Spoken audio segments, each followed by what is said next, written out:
Ito ang aking pangako,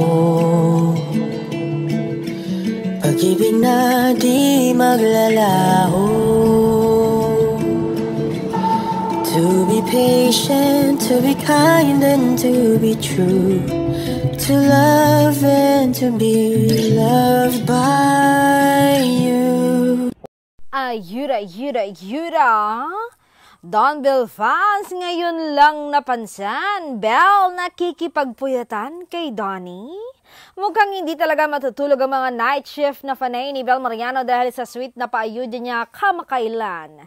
Sa kanyang Instagram broadcast channel, marami ang napangiti nang bigla siyang nag-message update ng eksaktong 1:41 ng madaling araw. Ang tanong niya, sino pang gising? Pero agad niyang napagtanto na walang reply feature sa kanyang broadcast channel.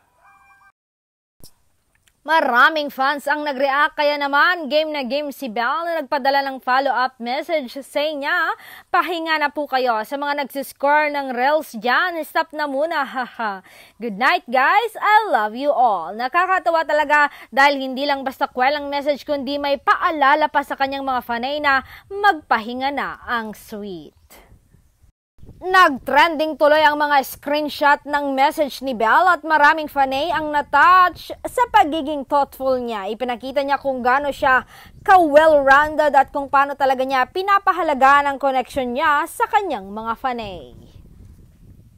Sanay nga kasi ang mga fanay kay Bel na nagpaparamdam sa social media at laging may pa-cute na mensahe para ipakita ang suporta sa kanila. Sabi nga ng ilang fanay, si Bel lang daw ang tanggap nilang mangungulit ang nang 2:00 ng madaling araw, kabog. At hindi naman siya nakaligtas sa pang-aasar dahil may ilang fanay na nag-comment pa na baka kaya umano gising pa si Bel kasi kapuyatan niya si Donnie Pangilinan. Kaloka talaga ang mga fanay, no?